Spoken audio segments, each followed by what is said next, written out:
when 5 men who controlled the fate of thousands simply vanished from a locked meeting room, leaving behind only their cigars still burning and a single word carved into the mahogany table. The question wasn't just where they went. It was what they had discovered in the weeks before that made someone, or something, decide they could never be allowed to speak again. Charleston, 1844. A city built on secrets that the soil itself seemed desperate to keep buried. The invitation arrived on October 14, 1844, delivered by private courier to 5 of Charleston's most influential plantation owners.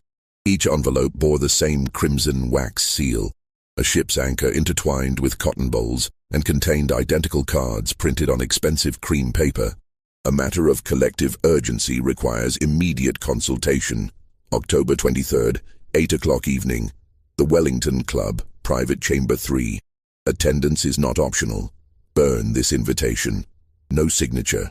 No explanation. Colonel James Hartley received his at breakfast. At 62, he owned 4 plantations stretching across 3 counties, with nearly 800 enslaved people working his lands. His cotton empire had made him one of the wealthiest men in South Carolina. The old colonel turned the card over in his weathered hands, studying it with the careful attention he'd learned during his military service. He didn't burn it. Thomas Brennan, 38 and ambitious, read his invitation in his study while reviewing ledgers. His single plantation was smaller, but his innovations in cotton processing had caught the attention of textile manufacturers in England. He was the kind of man who believed the future belonged to those bold enough to seize it. The invitation troubled him not because of its mysterious nature, but because he couldn't identify who had sent it. In Charleston's tight social circles, anonymity was nearly impossible. Richard Ashby, 45, was known for his meticulous record-keeping. Everything that happened on his 2 plantations was documented in leather-bound journals he maintained personally. When his invitation arrived, he immediately began a mental catalog of who might have sent it and why. The anchor and cotton seal was unfamiliar, which was unusual. Ashby knew every prominent family crest and business seal in the region. William Foster, at 51, was perhaps the most respected of the 5. His family had been in Charleston for 3 generations, and his approach to plantation management was considered progressive by the standards of the time, though still built upon the same foundation of forced labor that made all their fortunes possible. Foster kept private journals, never shared, that suggested a man wrestling with contradictions he couldn't resolve. The youngest was Marcus Landry, 33, who had inherited his father's plantation only 2 years earlier. He still carried the nervousness of new wealth, always worried about making mistakes that might cost him his position among Charleston's elite. The invitation made him anxious in ways he couldn't quite articulate. None of them burned their invitations, despite the instruction. Over the next 9 days, each man tried to determine who had sent the mysterious summons. They made discreet inquiries among their social circles. They examined the paper quality, the printing technique, the wax composition. Brennan even consulted a printer who confirmed the cardstock was expensive European paper, recently imported.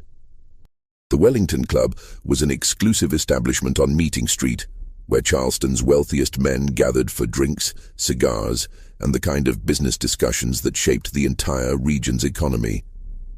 Private Chamber 3 was on the 2nd floor, a room used for confidential meetings. It was windowless, soundproofed with thick velvet curtains on the walls, and could be locked from the inside, a design feature that gave the room its reputation for absolute discretion. On the morning of October 23rd, Colonel Hartley mentioned the invitation to his wife at breakfast. She noticed he seemed distracted, distant. He told her not to wait up, that he might be late. He didn't tell her he'd been having trouble sleeping, or that he'd begun checking the locks on doors and windows with unusual frequency. Thomas Brennan's wife noticed her husband had taken to carrying a small pistol in his coat pocket, something he'd never done before. When she asked why, he dismissed her concern with a wave and changed the subject. But she saw the way his eyes kept moving to the windows, as if expecting to see someone watching. Richard Ashby spent the afternoon of the 23rd burning papers in his study fireplace. His wife heard him doing it and found it strange. Her husband never destroyed records. Through the door, she heard him muttering to himself, though she couldn't make out the words. William Foster visited his family's church that afternoon. The rector later recalled that Foster seemed to want to speak about something important, but couldn't find the words. He knelt in prayer for nearly an hour, alone in the empty sanctuary. Marcus Landry wrote a letter to his sister that morning, sealed it, and left instructions with his house staff that it should only be opened if something happened to him. The letter would later disappear before anyone could read it. October 23rd, 1844, dawned grey and cold. A fog rolled in from Charleston harbor, thick and persistent, muffling sounds and reducing visibility to mere yards. Locals said it was unusual for the season, the kind of fog that made the city feel disconnected from the world, isolated in its own pocket of time. By evening, the fog had intensified. Street lamps cast weak halos of light that barely penetrated the grey murk. Carriage drivers navigated by memory rather than sight, horses moving slowly through streets that seemed emptier than usual. The Wellington Club's doorman, a free black man named Henry Webb, kept careful records of arrivals and departures. It was part of his responsibility. His logbook would become crucial evidence later. Colonel Hartley arrived first at 7:47 p.m.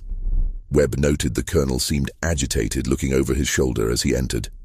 Hartley went directly to the second floor without stopping in the main parlor. Thomas Brennan arrived at 7:52 p.m., accompanied by no one, though he paused outside as if speaking to someone before entering. Webb's notation would puzzle investigators. Richard Ashby came at 7:55 p.m., carrying a leather portfolio under his arm. Webb noted he clutched it tight, would not let me take it. William Foster arrived at 7:58 p.m., and Webb recorded that Foster, asked if the others had arrived, seemed relieved when I confirmed. Marcus Landry was last, entering at exactly 8:01 p.m. Webb wrote that the young man appeared pale, asked if we'd seen anyone unusual around the building tonight. 5 men entered. Webb noted them all proceeding to the second floor, to private chamber 3. The door was solid mahogany with a brass lock. It could only be locked from inside, and there was no other entrance or exit to the room. At 8:03 p.m., Webb heard the lock click into place from inside the chamber. The Wellington Club had 11 other members present that evening, scattered throughout the building. Several would later report hearing the sound of voices from private chamber 3 around 8:15 p.m. Not loud enough to make out words, but the rhythm of serious conversation. The club's manager, Edmund Price, passed by the room at approximately 8:30 p.m. and confirmed hearing multiple voices engaged in what sounded like an intense discussion. At 9:17 p.m., silence fell. Several club members would later remark on how absolute the silence was, the kind of silence that makes itself noticed. One member, Judge Theodore Harrison, commented that he'd been reading in the library and suddenly realized he could hear his own heartbeat. That's how quiet the building had become. At 10:45 p.m., Webb became concerned. The 5 men had been inside for nearly 3 hours. He'd seen no one enter or leave. He went upstairs and knocked on the door of private chamber 3. No response. He knocked again, harder. Called out. Nothing. Webb fetched Edmund Price, the club manager. Together they knocked and called. The door remained locked from inside. They could see light under the door. The lamps were still burning, but heard absolutely nothing. Price made a decision. At 11:03 p.m., he sent for the locksmith Jonathan Miller, who lived 3 blocks away. Miller arrived at 11:34 p.m. with his tools. The lock was engaged from inside. Miller could tell someone had deliberately turned the mechanism. He began working carefully, aware he was dealing with club property and wanting to minimize damage. By 11:52 p.m., he had the lock open. Edmund Price opened the door. The room was empty. 5 lamps still burned, their wicks trimmed, fuel sufficient for hours more. 5 chairs remained pushed back from the table, positioned as if their occupants had stood up suddenly. 5 glasses of brandy sat on the table, barely touched. 5 cigars rested in ashtrays. 4 had burned down to ash, but one, Colonel Hartley's, was still smoking, a thin trail of grey rising toward the ceiling. The room's single window was closed and locked from inside. The glass was intact, painted shut years ago and never opened. The walls were solid, covered in thick velvet curtains. The floor was hardwood, no loose boards, no trapdoors. The ceiling was plaster, unblemished. 5 men had entered. The door locked from inside. and now they were gone. But they had left something. Carved into the mahogany table, fresh cuts still showing pale wood beneath the dark finish, was a single word. The letters were crude, gouged deep, as if made with great force and urgency. Below the word were what appeared to be numbers, but they'd been scratched over repeatedly, making them illegible. Around the numbers, someone had carved a series of marks that resembled tally marks, hundreds of them, covering nearly 2 feet of table surface. Edmund Price stared at the scene, his face going pale. Henry Webb, standing behind him, would later tell investigators that the room felt wrong. Not cold, not dark, but wrong in a way he couldn't explain. Like walking into a place where something terrible had just happened, except nothing was disturbed. Everything was exactly where it should be except for the 5 men who should have been there. Price sent Webb to alert the authorities immediately. By 12:30 a.m. on October 24th, Charleston's Chief Constable Daniel Rutherford arrived at the Wellington Club with 4 officers.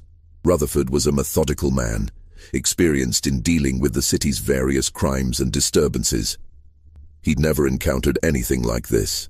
His investigation began immediately. Every detail was documented. The room measured 16 feet by 20 feet. No hidden passages, no loose panels.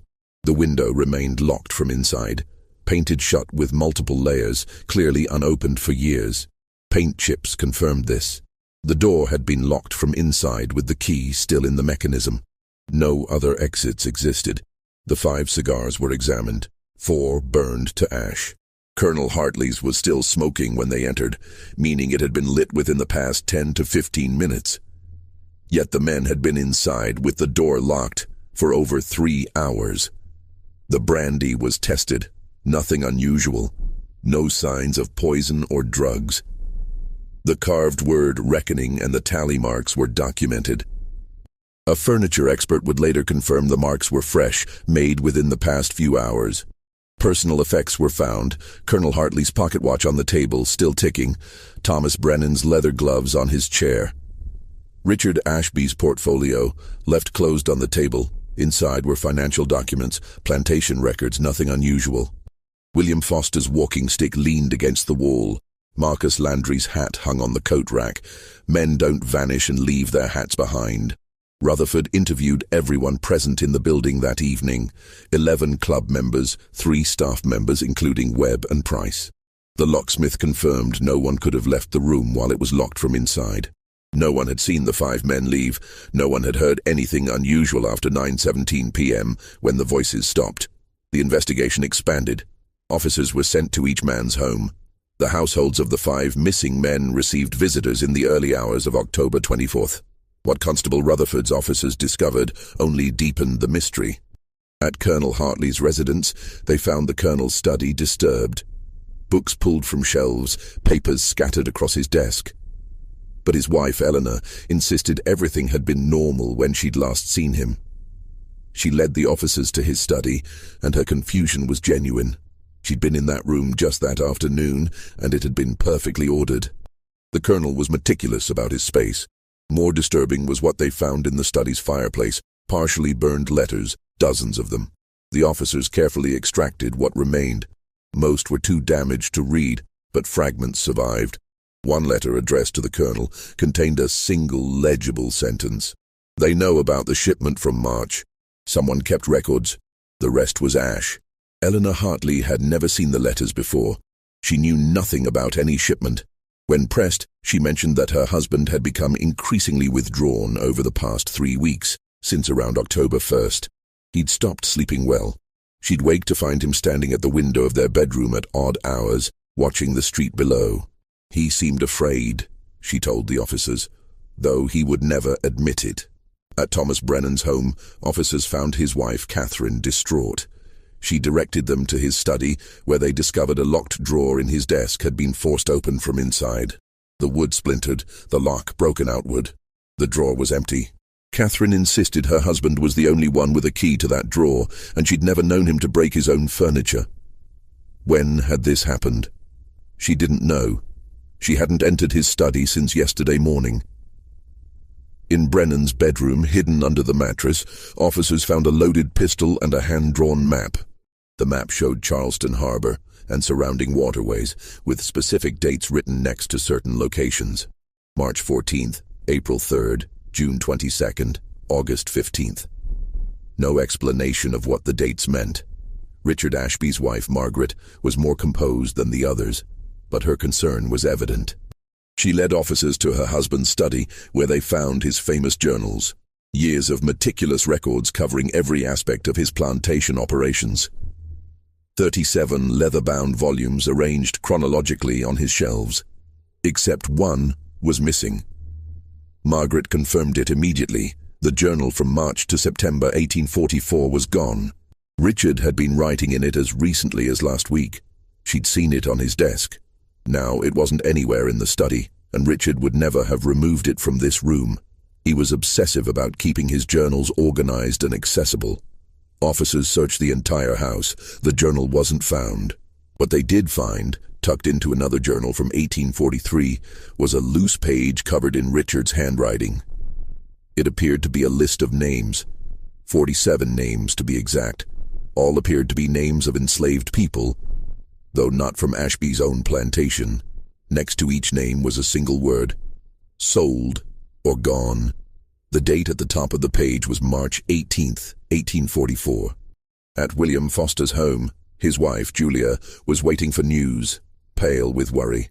She told officers her husband had been struggling with something for months, though he refused to discuss it. He'd been writing late into the night, burning candles until dawn. In his study, they found his private journal, the one Julia mentioned he kept locked, separate from household accounts. It was open on his desk, as if he'd been reading it recently. The last entry was dated October 22nd, the day before his disappearance. I can no longer remain silent. What we have done, what we have all done, demands an answer.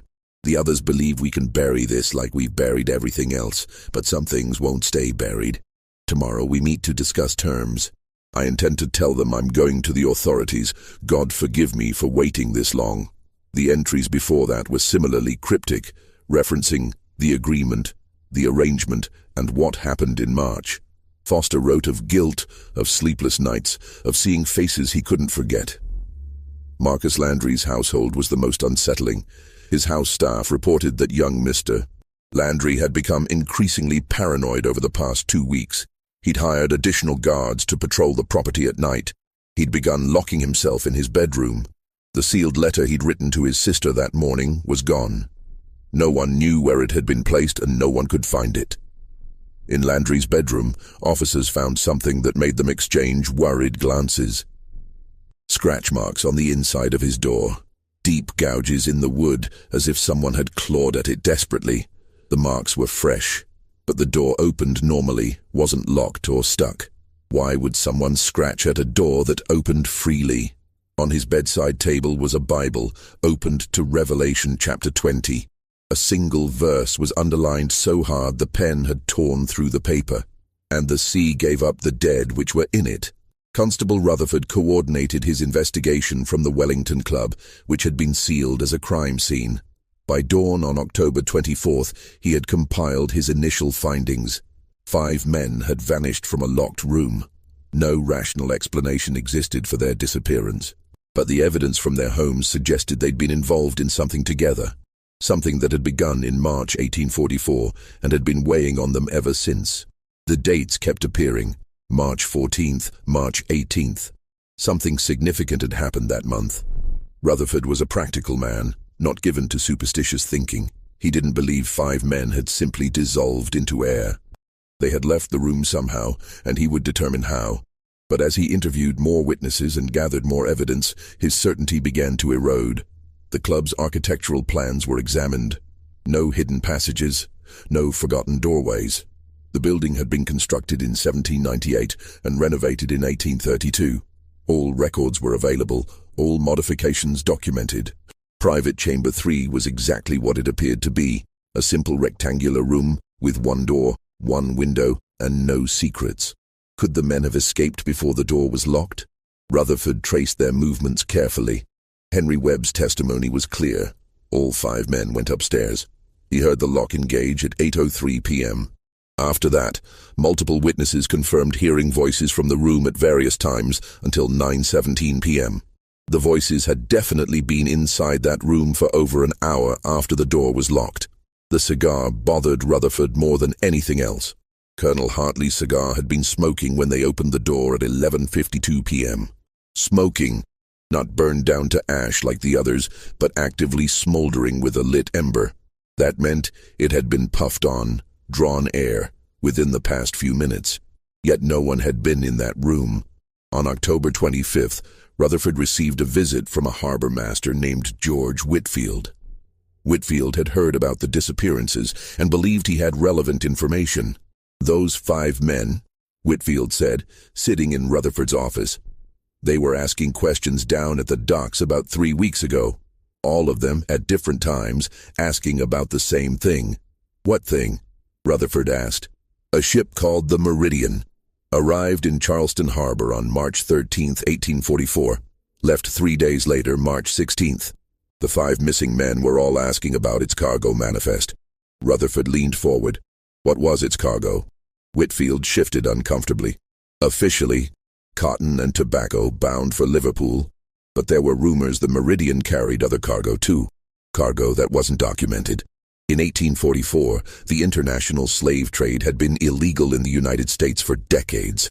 But illegal trades still occurred, smuggled and hidden, especially in southern ports where enforcement was lax, and many officials looked the other way. The domestic slave trade remained legal and profitable, but international trafficking was supposed to have ended. You're saying the Meridian was involved in slave smuggling? Rutherford asked carefully. I'm saying there were rumors, Whitfield replied. Nothing proven. But dock workers talked. They said the Meridian had come from West Africa, made a stop somewhere in the Caribbean, then came to Charleston. They said it sat too low in the water for the cargo it claimed to carry. And they said it left in the middle of the night, very sudden, without the usual procedures. Why would these 5 plantation owners care about that? Whitfield looked at the constable directly. Because they were the investors, sir. Word among the dock workers was that the Meridian's voyage was financed by a group of Charleston planters. The ship was supposed to bring them cargo they couldn't acquire legally anymore. But something went wrong. Rutherford felt cold understanding settle in his chest. What went wrong? The ship arrived nearly empty, sir. Whatever cargo it was supposed to have, it wasn't there. The investors lost a fortune. But more than that, there were stories about what happened to the crew. The Meridian left Charleston with 14 crew members. When it came back, there were only 6. The captain wouldn't say what happened to the others. Wouldn't say anything at all. He took his payment for the voyage and disappeared. The ship left that night and never returned to Charleston. This changed everything. Rutherford began pulling port records immediately. The Meridian had indeed docked in Charleston in March. Its manifest listed cotton and tobacco. The ship was registered out of Baltimore, owned by a trading company that, upon investigation, turned out to be a shell with no real offices and no traceable owners. The 6 crew members who'd returned with the ship had dispersed immediately. Rutherford sent officers to track them down. 3 were found within Charleston, dock workers now taking whatever labor they could get. All 3 refused to discuss the Meridian or its voyage.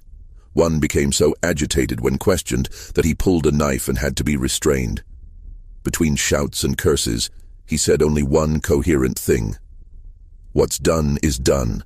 The sea took its due, and the rest ain't for speaking. The other 2 crew members were slightly more cooperative, but only barely. Yes, they'd sailed on the Meridian. Yes, the voyage had gone badly. No, they wouldn't discuss details.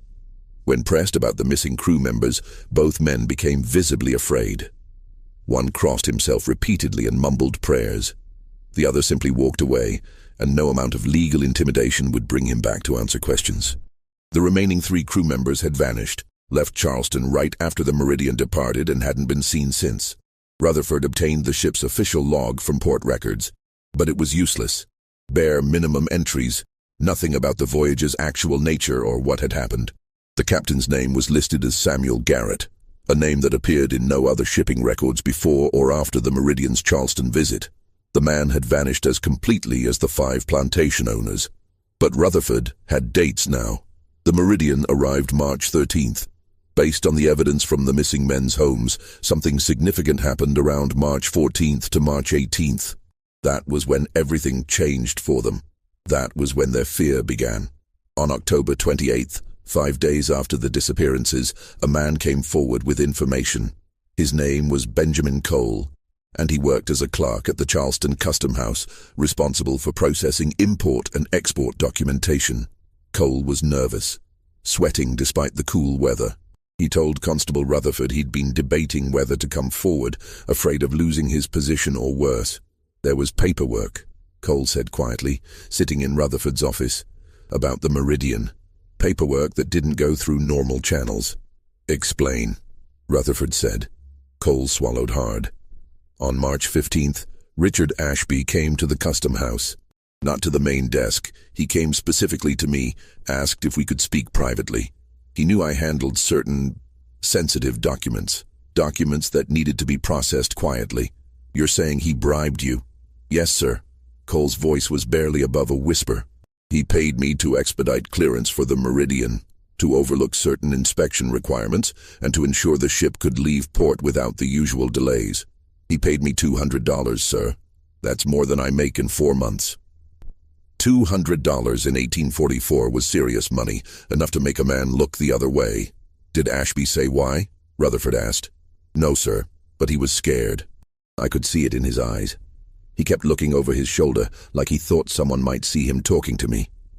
He said the ship needed to leave as soon as possible, that every hour it remained in port was dangerous. Dangerous how? He didn't say, but he gave me a sealed envelope and told me if anything happened to him I should open it. He said it contained information that might be important someday. Rutherford sat up straight. Where is this envelope? Cole reached into his coat and produced a sealed envelope, yellowed paper with Ashby's wax seal. I kept it at home, hidden. When I heard he'd vanished, I knew I had to bring it to you. Rutherford broke the seal and read the letter inside. His expression changed as he read, becoming harder, more troubled. When he finished, he read it again, then set it down and looked at Cole. You can't speak of this to anyone, Rutherford said. Do you understand? Not to your wife, not to your friends, not to anyone. Yes, sir. What does it say? It says enough, Rutherford replied. Go home, Mr. Cole. Thank you for your honesty. After Cole left, Rutherford sat alone in his office, reading Ashby's letter a third time. The contents were damning. If you are reading this, something has happened to me. I write this as both confession and evidence. In January 1844, 5 of us, myself, Colonel James Hartley, Thomas Brennan, William Foster, and Marcus Landry, entered into an agreement to finance a voyage. We sought to acquire cargo through means that had become illegal, believing we could circumvent the law through careful planning and discretion. We hired a ship, the Meridian, and a captain willing to undertake the voyage to West Africa. The ship departed in December 1843 with 14 crew.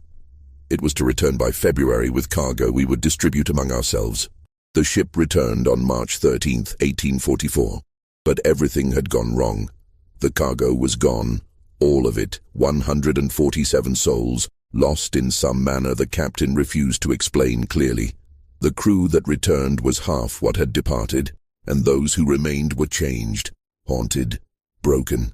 The captain told us only that there had been a storm, that the cargo hold had flooded, that they'd done everything they could.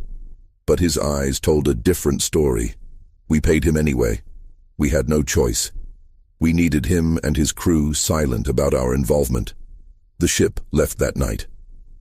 We thought we were done with it, that we could move on, absorb the financial loss, and be grateful we'd avoided legal consequences. But we were wrong.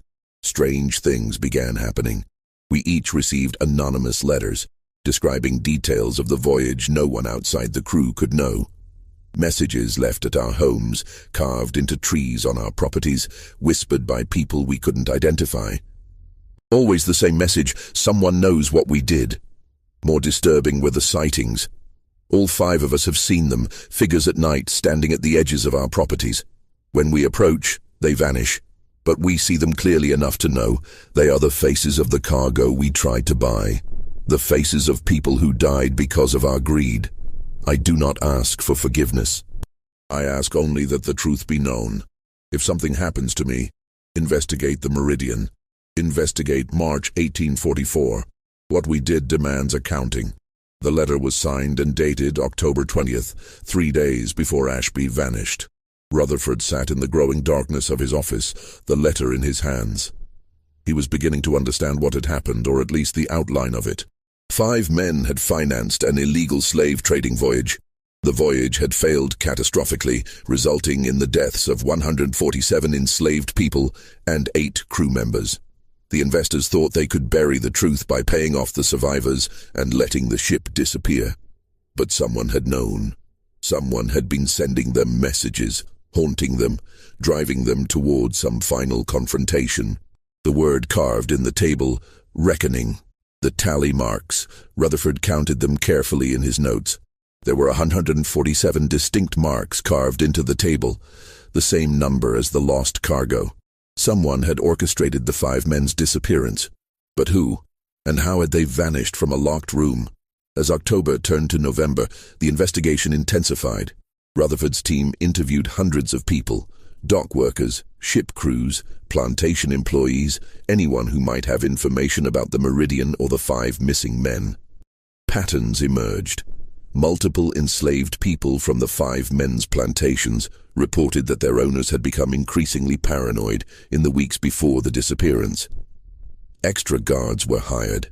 Punishments became more severe for minor infractions, as if the owners were trying to maintain control through fear because they themselves were afraid. Several reported seeing strangers on the properties at night, people who didn't belong, walking the grounds after dark. When confronted, these strangers would disappear into the darkness. Guards reported the same thing, figures that seemed to melt away when pursued. One woman named Ruth, enslaved on Hartley's plantation, told an investigator something chilling. On the night of October 22nd, the night before the disappearances, she'd been awakened by singing. Multiple voices coming from somewhere beyond the main house, singing in languages she didn't recognize. African languages, she thought, but not ones she knew. The singing lasted for hours, stopping just before dawn. When she mentioned it to the overseer the next morning, he'd struck her and told her she'd imagined it. But other enslaved people on Hartley's plantation confirmed hearing the same thing, singing in the night, in languages that felt both foreign and familiar. Similar reports came from the other 4 plantations. On the nights leading up to October 23rd, unexplained phenomena, singing, figures moving in the darkness, a sense of building pressure, like a storm about to break. Rutherford interviewed the families more extensively. Colonel Hartley's wife mentioned that in the week before his disappearance, her husband had become obsessed with locks. He'd gone through the house checking every lock, installing new ones, even nailing some windows shut. He'd moved his pistol from the study to his bedroom, kept it loaded on his nightstand. He wouldn't tell me what he was afraid of, Eleanor Hartley said, but I could see it in his face. He was terrified. Thomas Brennan's wife revealed that her husband had tried to book passage on a ship to England in mid-October. He'd been planning to leave Charleston, possibly permanently, but had changed his mind at the last moment. When she asked why, he'd said only, "Running won't work. It will follow us anywhere." What would follow them? He wouldn't say. The investigation uncovered another detail. On October 15th, all 5 men had received identical packages, delivered anonymously. The packages contained sand, just plain sand, the kind found on beaches. But mixed in the sand were small fragments of wood, rotted and weathered by seawater, and bone fragments, human bone fragments, later confirmed by a medical examiner. The message was clear. The sea had taken the cargo, but pieces remained. Someone had collected them and sent them back. Rutherford pursued every lead, no matter how strange.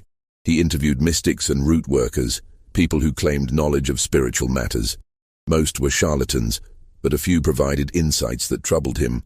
An elderly woman named Adeline, who had a reputation in Charleston's black community for knowing things, told him, "What goes into the water don't always stay there, Constable. Sometimes the water gives it back. Sometimes the dead walk back to shore, looking for justice they were denied." Rutherford didn't believe in ghosts or supernatural vengeance, but he couldn't deny the evidence. 5 men, guilty of causing the deaths of 147 people, had vanished in a manner that defied rational explanation. The timing, the symbolism, the impossibility of their disappearance from a locked room, it all pointed to something beyond normal crime. On November 8th, Rutherford received news that stopped his investigation cold. A ship had run aground near Charleston harbor. A fishing crew discovered it at dawn, wedged on a sandbar about a mile offshore. The ship was old, damaged, partially submerged. Its name was barely visible on the hull. Meridian Rutherford assembled a team immediately. They took a boat to the sandbar where the Meridian had grounded. The ship was in terrible condition, hull cracked, masts broken, rigging tangled. It looked like it had been at sea in storms for months, maybe years, despite having left Charleston only 8 months earlier. The smell was overwhelming. Death and rot and seawater mixed into something that made strong men gag. The ship sat low in the water, clearly taking on leaks but held in place by the sandbar. They boarded carefully, aware the deck might collapse. The wood was soft with rot, treacherous underfoot. Rutherford led 3 officers and a ship's carpenter named Thomas Gray, who could assess the vessel's condition. The main deck was a disaster. Cargo boxes broken open and empty. Barrels smashed, everything covered in a thick layer of sediment and decay. But no bodies, no sign of crew or cargo. They descended into the hold. The cargo hold was where enslaved people would have been kept during the voyage, chained, packed in inhumane conditions, subjected to horrors that the law had supposedly outlawed, but that continued in practice. The hold was dark, lit only by the lanterns the investigators carried. What they found made them understand why the crew had returned broken. The hold was full of chains. Not just chains, shackles, all connected, all still locked, arranged in the patterns used to restrain human cargo.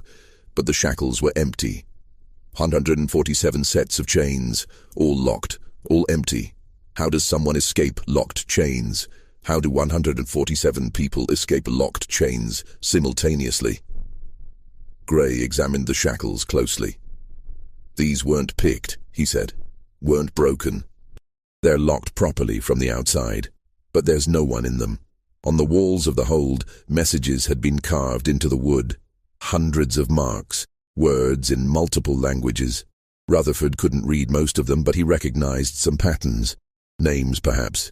Prayers, maybe. Records of people who had been here. And one message in English carved deep into a support beam. The water answered.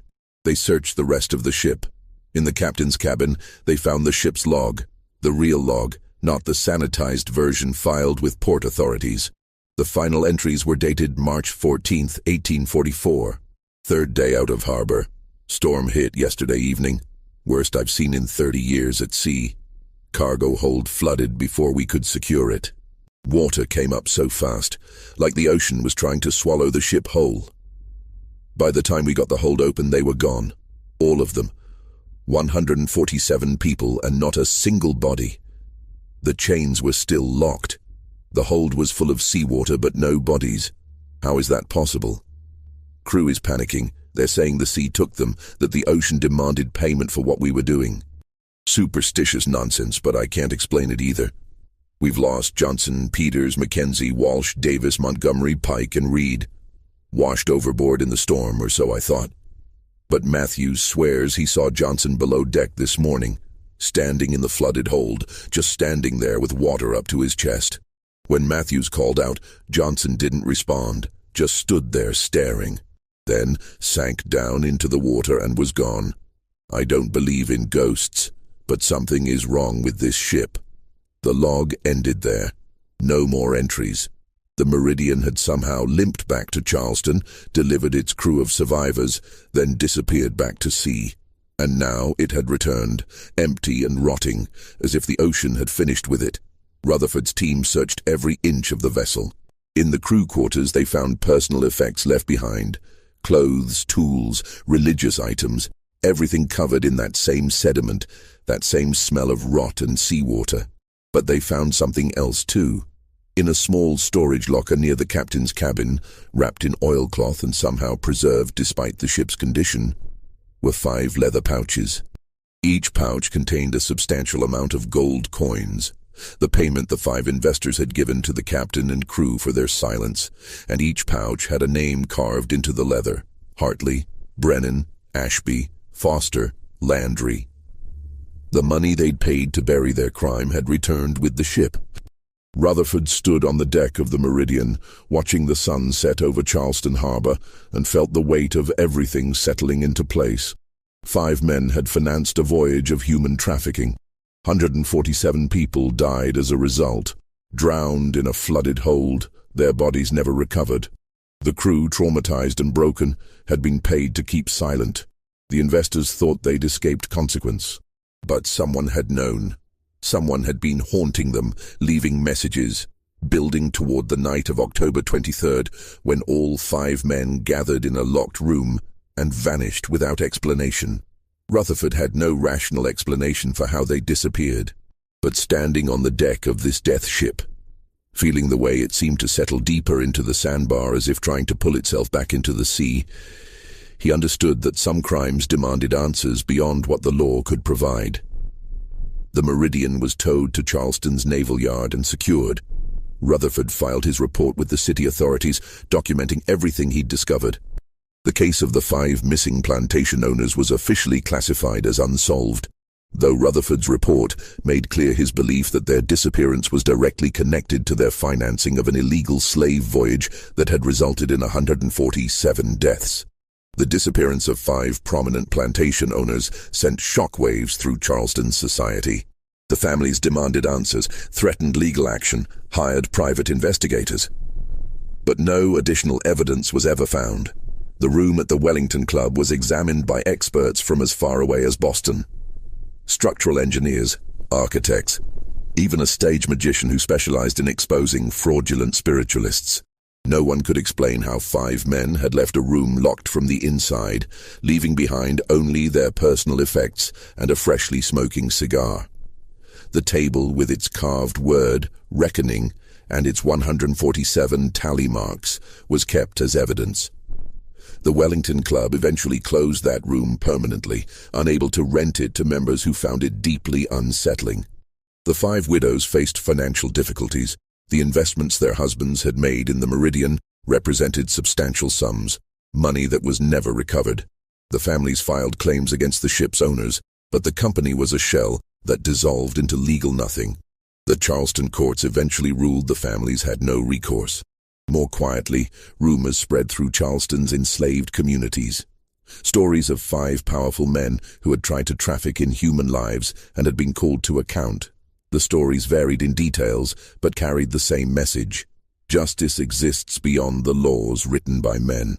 In December 1844, the Meridian sank at its moorings in the naval yard. No storm, no obvious damage. The ship simply settled into the water overnight and was gone by morning. Attempts to raise it failed.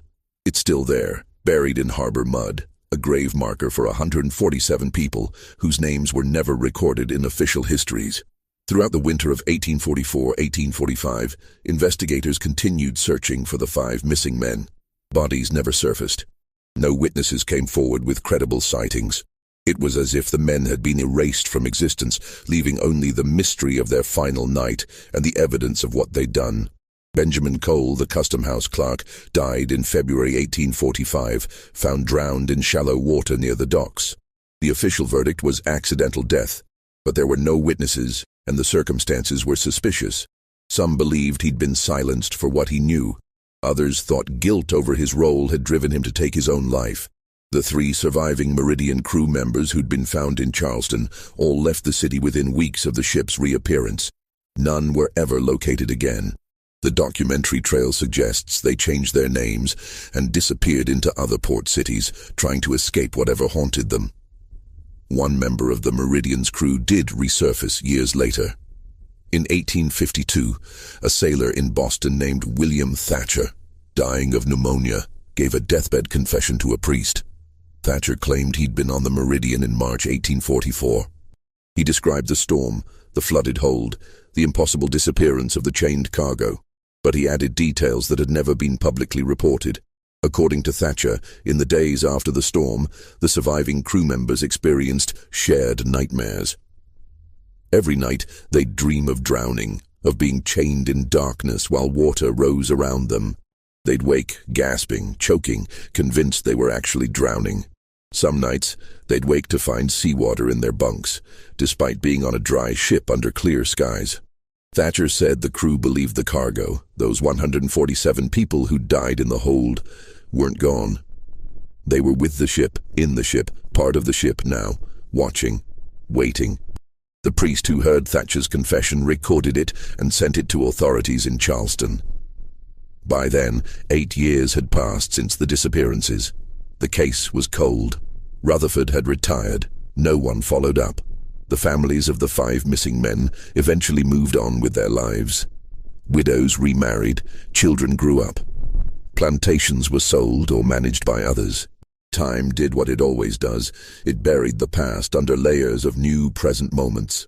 But in Charleston, the story persisted. The Wellington Club incident became local legend. The night 5 men vanished from a locked room. Students at the College of Charleston studied it as an unsolved mystery.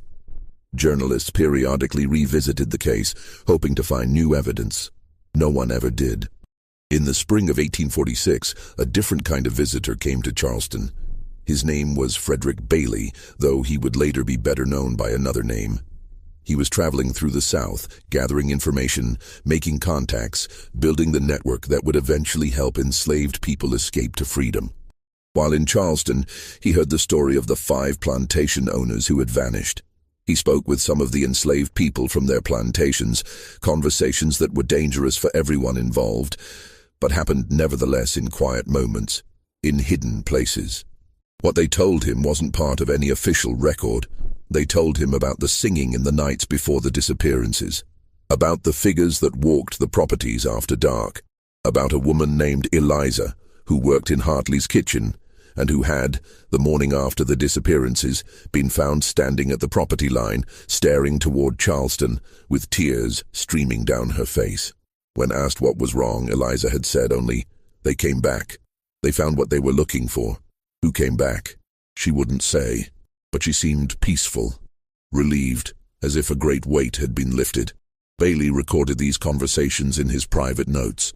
Years later, in his autobiography, he would write briefly about Charleston, about the strange account of plantation masters who seemed to have been swallowed by their own sins. He didn't include details, perhaps understanding that some stories are too dangerous to tell fully in an era when slavery still existed and power still protected power. The truth about what happened on October 23, 1844, in Private Chamber 3 of the Wellington Club, remained unknown. 5 men entered a locked room and never came out. Their fate became Charleston's most enduring mystery. But perhaps the mystery is itself the answer. Perhaps the point isn't what happened to 5 guilty men, but what their disappearance represented. Evidence that some debts demand payment, that some crimes are too great to be buried or bought off, that justice exists in forms that can't be stopped by locked doors or social position or the protection of unjust laws. The Meridian remains in Charleston Harbor, buried under silt and time. On foggy nights, sailors sometimes report seeing lights near where the ship went down, ghostly illuminations that move beneath the water's surface. Fishermen avoid the area, claiming their nets always come up empty there, or worse, tangled with chains. The room at the Wellington Club was eventually demolished when the building was renovated in 1871. The table with its carved word and tally marks was saved, stored in a warehouse. In 1886, the warehouse burned in the Great Charleston Fire. The table was lost, but the story remained, still remains. The Charleston incident, the night 5 plantation owners vanished, a mystery without solution, a disappearance without explanation. Unless you understand that some explanations exist beyond what can be proven in courts or written in official reports. Unless you accept that 147 people who died in chains in a flooded hold might have found a way to hold their killers accountable. Unless you believe that the ocean, having taken so much, might have given something back, not the dead themselves, but the justice they were denied. On clear nights in Charleston, you can stand at the harbor and look out over the water, the same water that carried those suffering ships.